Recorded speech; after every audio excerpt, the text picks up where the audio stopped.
Hello everyone, welcome to leads cred. So today we are going to discuss an LRDA puzzle. एक और अच्छा question का discussion करेंगे। I hope अब तक जो मैंने कंटेंट अपलोड किया है, जो हनी सर ने क्वेश्चंस अपडेट किए हैं, आपको अच्छे लग रहे होंगे। And if you are liking the content, make sure थोड़ा सा सब्सक्राइब का बटन क्लिक कर दीजिए एंड अपने फ्रेंड्स के साथ भी ज़रूर शेयर करिए जो कि कैट के लिए प्रिपेयर कर रहे हैं या फिर अदर मैनेजमेंट एंट्रेंस एग्जामिनेशन है उनके लिए जो प्रिपेयर कर रहे हो। आज जो है एक LRDA पजल डिस्कस करेंगे। मैंने ग्रुप पे पोस्ट किया था ये क्वेश्चन एंड काफ़ी सारे स्टूडेंट्स को प्रॉब्लम भी हुआ इस क्वेश्चन के रिलेटेड कि सर इसका क्या प्रॉपर प्रोसेस हो सकता है। कुछ लोगों ने सॉल्व भी किया बट अपने जो आंसर्स हैं उसके रिगार्डिंग वो कॉन्फिडेंट नहीं थे। So will try to solve this one today and पूरा प्रोसेस सीखेंगे कि कैसे हम इस क्वेश्चन को सॉल्व कर सकते हैं। अभी तक बेटा अगर सब्सक्राइब नहीं किया, make sure you do that so that notifications आपको आती रहे।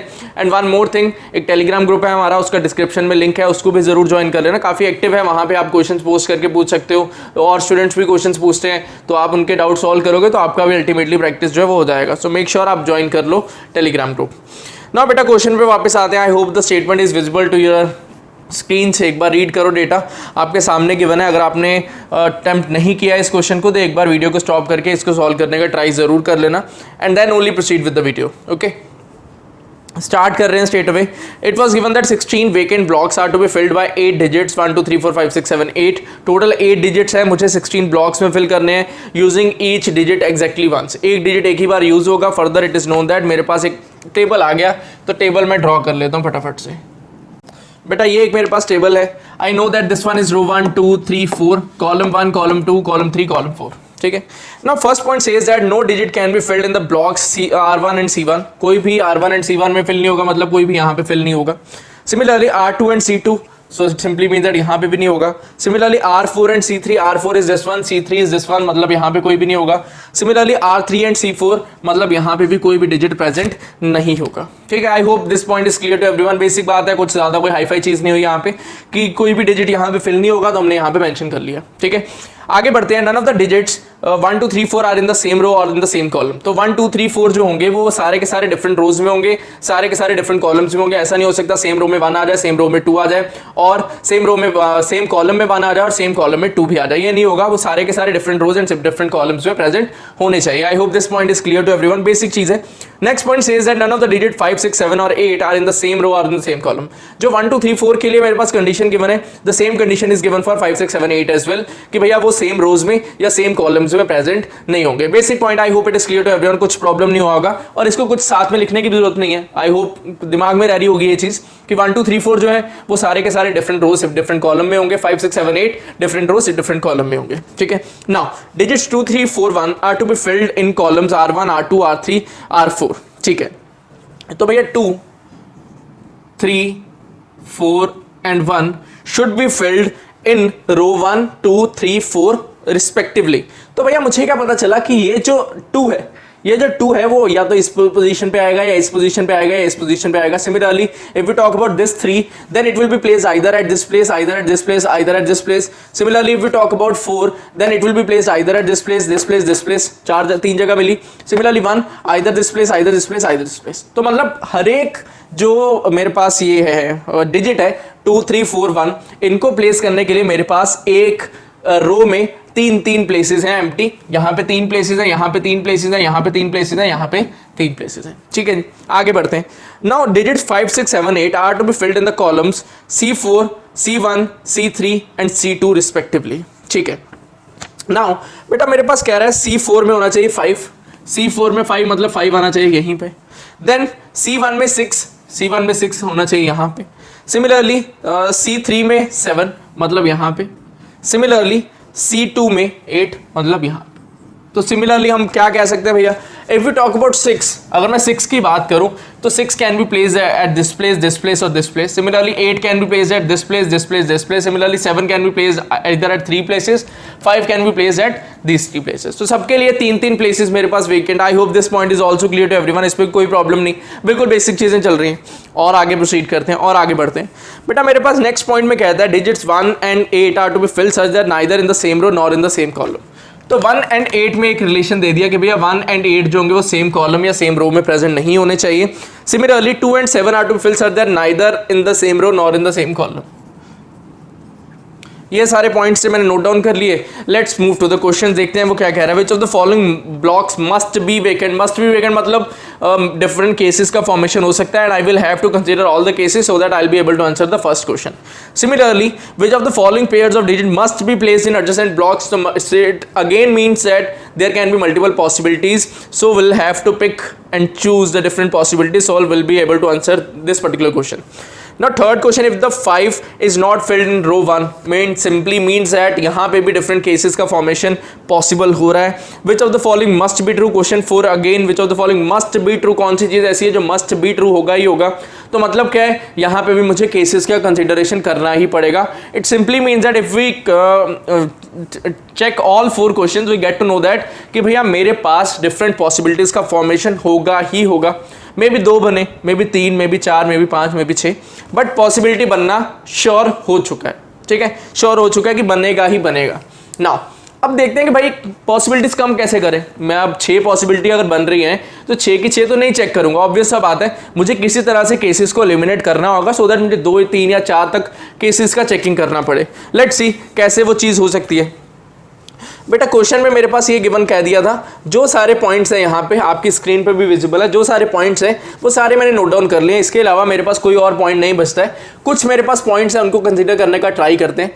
बेटा 2 जो है, ध्यान से देखना, 2 जो है या तो यहाँ पे आएगा या यहाँ पे आएगा या तो यहाँ पे आएगा। I hope this point is understood to everyone. Similarly if we talk about 7 या तो यहाँ पे आएगा या तो यहाँ पे आएगा या तो यहाँ पे आएगा। ध्यान से समझना, बड़ी इंपॉर्टेंट चीज़ है। लेट अस सपोज दैट ये वाला पॉइंट चलो छोड़ते हैं, 2 नॉट इक्वल टू 7 वाला अभी के लिए छोड़ते हैं। मेरे पास बेटा टोटल एलिमेंट्स है या फिर टोटल डिजिट्स हैं 8, 1 2 3 4 5 7 6 8। ठीक है, नाउ अगर मुझे 8 डिजिट्स को फिल करना है अमंग द 4 कॉलम्स, अगर मुझे 8 डिजिट्स को फिल करना है अमंग द 4 कॉलम्स, तो देखते हैं बेटा ये मेरे पास कॉलम है 4, ये मेरे पास 4 कॉलम है। ध्यान से देखते जाना, चीज़ें क्लियर होती जाएंगी। ठीक है, मुझे 8 डिजिट फिल करने हैं। बेटा अगर मुझे 8 डिजिट फिल करने हैं, लेट्स सी कि एक कॉलम में पर्टिकुलर, जैसे ये C1 कॉलम है, मैं मैक्सिमम कितने एलिमेंट्स दे सकता हूँ ये देखते हैं पहले। यार अगर मैंने यहाँ पे रख दिया 6 जो है वो इस पे होगा या इस पे होगा या इस पे होगा, तो लेट इट बी मैंने 6 को रख दिया यहाँ पे, लेट इट बी जस्ट एक अजम्पशन ले रहे हैं। We will try to maximize the number of elements in a particular column. मैंने यहाँ पे 6 रख दिया। ठीक है, मतलब क्या हुआ, यहाँ पे अब इस जगह पे या तो 4 आ जाएगा या फिर इस जगह पे 1 आ जाएगा। क्या ऐसा हो सकता है यहाँ पे 1 भी आ जाए या यहाँ पे 4 भी आ जाए? क्या ये चीज़ हो सकती है कभी भी कि भैया यहाँ पे 4 भी आ गया और यहाँ पे 1 भी आ गया, दोनों चीज़ें एक साथ आ जाए? क्या ये चीज़ कभी पॉसिबल है? नहीं। रीजन बिहाइंड दैट मेरे पास गिवन था ना 1 2 3 4 जो होंगे वो डिफरेंट रोज में डिफरेंट कॉलम्स में होंगे।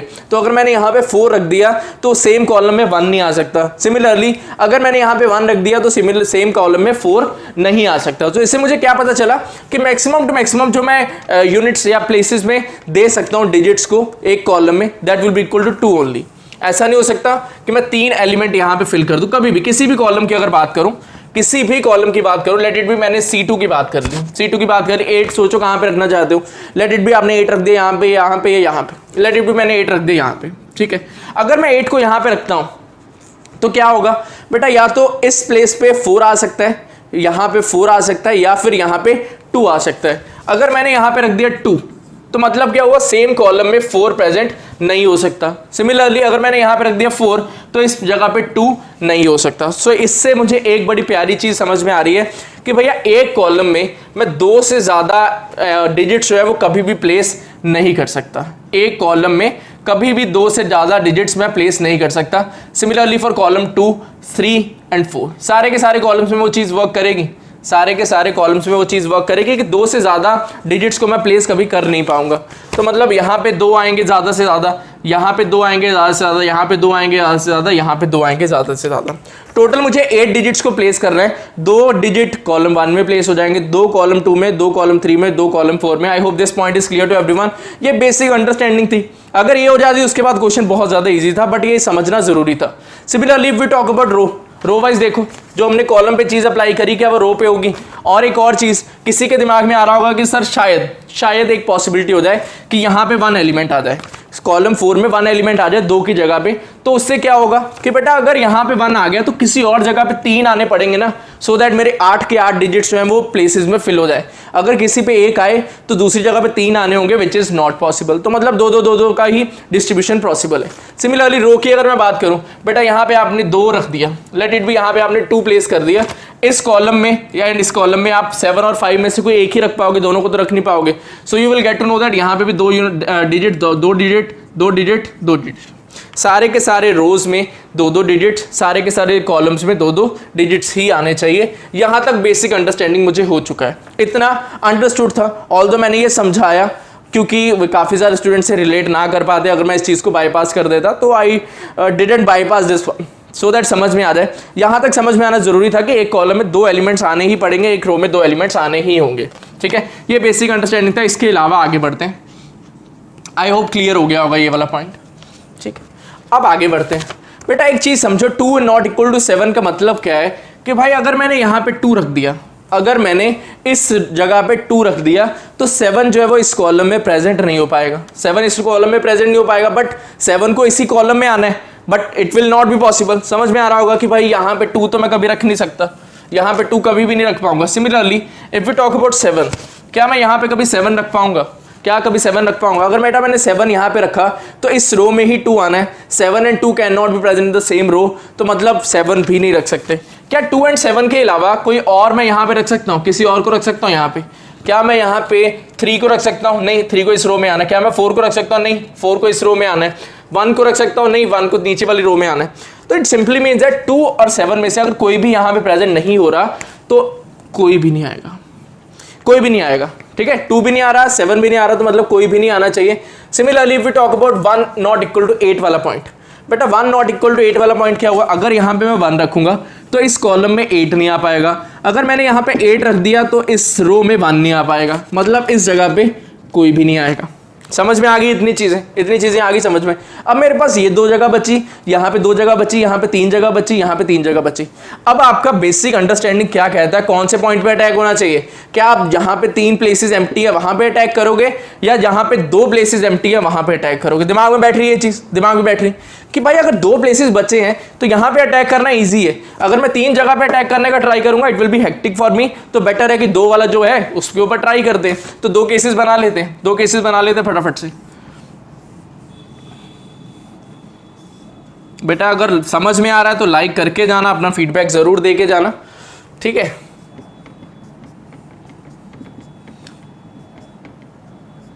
ये लो 2 केसेस का हमने फॉर्मेशन किया। अब 2 केसेस के फॉर्मेशन में क्या हुआ, आई ऑलरेडी नो दैट कि एक रो में 2 एलिमेंट्स आने चाहिए, तो मतलब यहाँ पे भी कोई ना कोई आएगा, यहाँ पे भी कोई ना कोई आएगा, फॉर श्योर मुझे पता है ना। लेट इट बी, मैंने यहाँ पे रख दिया 2 और दूसरे केस में 2 रख दिया इस जगह पे। समझ में आ रहा होगा 2 केसेस का फॉर्मेशन कैसे हुआ। अगर यहाँ पे 2 रखा, ये रो में 2 होना चाहिए था, तो मतलब इस प्लेस पे भी कोई ना कोई आना है, तो कौन आएगा अपने आप से पूछो। समझ में आ रहा होगा कौन आएगा? That has to be 5। यहाँ पे 5 ही आएगा, 5 के अलावा कोई और आ नहीं सकता। And if you talk about this place, यहाँ पे कौन कौन होना चाहिए था? 6, 8, 7 एंड 5। यहाँ पे कौन था? 2, 3, 4 एंड 1। तो इस प्लेस पे कौन आएगा? That has to be 8। समझ में आ गया? दैट हैज टू बी, थोड़ा नीट एंड क्लीन लिख देते हैं, इस प्लेस पे आ जाएगा 8। ठीक है जी, क्लियर हो गया यहाँ तक। फर्स्ट रो मेरा फिल हो चुका है, I am sure about it कि 2 and 5 आएंगे या फिर 8 and 2 आएंगे। ठीक है, क्लियर, कोई प्रॉब्लम नहीं ना। ध्यान से समझो कि यार अगर यहाँ पे 2 आ चुका है, आई ऑल्सो नो दैट इस पर्टिकुलर कॉलम में 8 का आना जरूर है, 8 को आना ही पड़ेगा। अगर 8 को इस कॉलम में आना पड़ेगा, मतलब 8 जो है वो इस प्लेस पे आना ही पड़ेगा, सो दैट वो 8 उस कॉलम में प्रेजेंट हो जाए, उसके अलावा कोई और जगह नहीं बचेगी। सिमिलरली अगर मैं 8 को इस कॉलम में मुझे रखना था, 8 फिक्स हो चुका है, मुझे ये वाला एलिमेंट भी फिक्स करना है, यहाँ पे भी कोई ना कोई आना ही आना है, तो कौन आएगा? कौन आएगा खुद से पूछो। You will be sure about it कि भैया यहाँ पे 4 को रखना पड़ेगा, सो दैट 2 जो डिजिट्स है वो इस पर्टिकुलर कॉलम में फिल हो जाए। और यहाँ पे इस पर्टिकुलर प्लेस पे या तो 8 आ सकता था या 4 आ सकता था, तो 4 को प्रेजेंट होना पड़ेगा, because this place is not empty. यहाँ पे एक कॉलम में 2 डिजिट्स का आना कंफर्म है, जो मैंने पहले समझाया था, बेसिक अंडरस्टैंडिंग जो था इस पर्टिकुलर क्वेश्चन के रिगार्डिंग। ठीक है, नाउ 2, 8 यहाँ पे हो चुका है, 8 and 4 यहाँ पे हो चुका है, यहाँ पे 5 है, यहाँ पे 2 है। ठीक है, इसके आगे बढ़ते हैं, इसके आगे क्या किया जाए बेटा। अगर यहाँ पे 5 आ चुका है, ध्यान से देखो, अगर यहाँ पे 5 आ चुका है, आई ऑल्सो नो दैट ये भी फिल होना चाहिए, ये भी फिल होना चाहिए। अगर यहाँ पे 5 ऑलरेडी आ चुका है, इस प्लेस पे कौन आएगा इस प्लेस पे, that has to be 1 only, कोई और आ नहीं पाएगा क्योंकि दोनों ही जगह फिल होनी है। अगर यहाँ पे 5 ऑलरेडी आ चुका है इस कॉलम में, तो इस प्लेस पे 1 को ही आना पड़ेगा, that is the only availability for मी, ठीक है। अगर यहाँ पे 1 आ चुका है, ये वाला प्लेस मुझे फिल करना ही करना है, तो कौन फिल करेगा ये वाले प्लेस को, that place will B filled bye 6 को आना पड़ेगा, that is only availability. Now अगर यहाँ पे 6 आ गया, यहाँ पे 1 आ गया, यहाँ पे 5 आ गया, कॉलम 4 में 5 एंड 1 आ चुके हैं, मतलब ये वाला जो प्लेस होगा that will definitely be empty. Clear हो गया यहाँ तक, ये वाला प्लेस एम्प्टी रहेगा। नाउ थोड़ा और प्रोसीड करते हैं, ये दोनों प्लेसेस फिल होनी चाहिए, ये दोनों प्लेसेस जो है ये मुझे कंफर्म है कि फिल होना चाहिए, होना ही पड़ेगा, that is only availability for मी। कि यार भाई यहाँ पे 7 को आना है या फिर यहाँ पे 7 को आना है, ठीक है, एक जगह पे 7 को आना है, दोनों में से क्या 7 इस प्लेस पे आ सकता है, ध्यान से देखो, क्या 7 इस प्लेस पे आ सकता है, नहीं, 7 and 8 can not be present in the same row और कॉलम, तो भैया 7 यहाँ पे नहीं आएगा, तो मतलब 7 को यहाँ पे आना पड़ेगा, and this place is empty till now, मुझे यहाँ पे फिल करना ही करना है, तो इस प्लेस पे कौन आएगा, that has to be 4, this has to be 4। अगर यहाँ पे 8 एंड 4 आ चुके हैं, एक रो में 2 ही एलिमेंट्स हो सकते हैं, मतलब this place will be empty and this place is left, that will be 4, यहाँ पे 6 आ चुका है, that has to be 3। So one of the case will be this one. एक मेरा केस जो है ये पूरा कंप्लीट हो चुका है। आई होप समझ में आया होगा कि भाई कितना इजी है। एक बार हमने बेसिक समझा कि दो एलिमेंट्स आने पड़ेंगे सेम रो में या सेम कॉलम में, तो मतलब ये वाला इजी हो गया, अब कोई प्रॉब्लम नहीं आया। दूसरा केस देखते हैं बेटा। दूसरे केस में क्या हो रहा है कि यहाँ पे अगर मैं 2 फिक्स कर चुका हूँ, यहाँ पे इस प्लेस पे, इस पर्टिकुलर प्लेस पे मुझे क्या करना पड़ेगा, या तो 1 आना चाहिए या 5 आना चाहिए, या 1 या 5। क्या मैं इस प्लेस पे 1 रख सकता हूँ? कुछ से सोचो, क्या 1 आ सकता है? 1 and 2 can not be present in the same row और सेम कॉलम, तो भैया यहाँ पे मुझे 5 को रखना पड़ेगा, क्योंकि आई ऑलरेडी नो दैट ना कि यहाँ पे ये दोनों फिल होने चाहिए। अगर ये दोनों फिल होने चाहिए, I also get to know that इस प्लेस पे 1 ही आएगा, that is the only availability for me. ना एक और चीज कि भैया अगर यहाँ पे 2 एंड 5 आ चुके हैं, तो मतलब इस प्लेस पे कोई भी प्रेजेंट नहीं रहेगा। ऑल्सो ये वाली दोनों रोज जो हैं ये फिल होने चाहिए, ये दोनों ब्लॉक्स जो हैं वो फिल होने चाहिए। सिमिलरली इन दोनों में से कोई एक फिल होना चाहिए, ठीक है, इन दोनों में से कोई एक फिल होना चाहिए। थोड़ा और देखते हैं बेटा, यहाँ पे 6, 3 एंड 4 में से कोई एक का फिलिंग होना था, यहाँ पे 4 ऑलरेडी आ चुका है। अब इसके आगे क्या किया जा सकता है, खुद से देखो।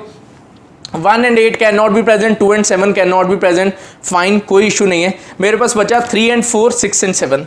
3 एंड 4, 6 एंड 7 क्या किया जा सकता है? आपका कंसाइंस क्या कहता है इसके रिगार्डिंग कि किस तरह से आप आगे प्रोसीड कर सकते हो? क्या आप कैप्चर कर पा रहे हो डेटा कि कहाँ से आपको पिक करना पड़ेगा, कहाँ पे आपको रखना पड़ेगा?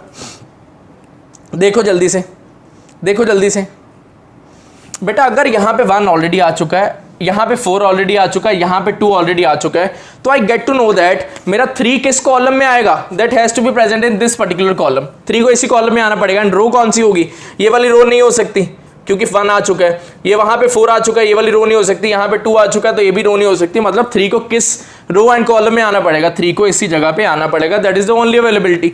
अगर 3 यहाँ पे आता है, 7 को इस जगह पे आना पड़ेगा, that is the only availability left for me. 4 and 7 already आ चुके हैं, मतलब यहाँ पे कोई भी नहीं आएगा, and this place will be left for 6। तो ये मेरा बन के 2 केसेस। एक में आया 2 5 3 7 8 4 6 1, एक में आया 8 2 6 3 4 7 1 5। आंसर देख लो। फर्स्ट क्वेश्चन देखो, which of the following must be vacant? कौन सा वेकेंट रहेगा ही रहेगा? R3C1। R3C1 क्या वेकेंट रहेगा ही रहेगा? Which of the following, yes, A जो है वो तो वेकेंट रहना चाहिए। R2C4 भी देख लो, R2C4 ये वाला वेकेंट है, ये वाला वेकेंट है, मतलब A and B both should be the answer. तो मेरा आंसर क्या बन जाएगा फर्स्ट क्वेश्चन का? That will be C part. Next देखो, which of the following pair of digit must be placed in the adjacent blocks? किनको adjacent blocks में रखना पड़ेगा? 4 एंड 8। 4 एंड 8 यहाँ पे एडजेसेंट है, यहाँ पे एडजेसेंट में नहीं है। Then if we talk about 3 and 7, 3 and 7 यहाँ पे एडजेसेंट है, यहाँ पे एडजेसेंट नहीं है। Similarly we talk about 4 and 7, 4 and 7 adjacent है, 4 एंड 7 एडजेसेंट है। तो मेरा आंसर आ जाएगा again C part. Next question, if the 5 is not filled in R1, R1 में 5 नहीं, मतलब फर्स्ट केस को एलिमिनेट कर दो, मतलब ये वाला केस जो कंसिडर होगा। Then it says that then 4 is filled in C3, 4 is filled in C3, no. Similarly 4 is filled in C2. Yes, 4 is filled in C2. In this case 4 is filled in C2. तो मेरा B answer होना चाहिए ideally, but बाकी option भी देख लो. 8 is filled in row 3. No. Similarly 6 is filled in row 3. No. तो मेरा answer आ जाएगा B part. Similarly fourth question देख लो भैया. विच of the following must be true. Must be true मतलब दो केसेस का अगर फॉर्मेशन हुआ है तो दोनों जगह पे ये चीज़ जो है वो एप्लीकेबल होने चाहिए. फर्स्ट ऑप्शन देख लो, sum of the digit filled in C2 is more than that in each of the 3 columns. नहीं होगा, B नहीं होगा, C नहीं होगा, D देखते हैं. Sum of the digits filled in row 3. Row 3 के डिजिट्स का सम कितना है? 8 + 4 12. सिमिलरली यहाँ पे कितना? 4 + 7 11. That is more than that in each of the other 3 रोज. तो देख लो बाकी रोज से क्या ज़्यादा है. 7 + 3 10, 5 + 2 7, 6 + 1 7. सिमिलरली 8 + 2 10, 6 + 3 9, 5 + 1 6. तो भैया ये मेरा आंसर हो गया है. क्वेश्चन पूरा क्लियर हो चुका है. आई होप समझ में आया होगा, मज़ा आया होगा. एंड अगर अच्छा लगा हो पजल, अगर अच्छा लगा हो तो ज़रूर शेयर करना अपने फ्रेंड्स के साथ में. एंड चैनल को सब्सक्राइब कर लो, वीडियो को लाइक कर दो. एंड अपना फीडबैक नीचे ज़रूर देना, उसी से मोटिवेशन लेके और ज़्यादा वीडियोस बनाने का ट्राई किया जाएगा. So that will be all from my side for today. Thank you and happy learning. Keep supporting each other. Thank you. Bye bye.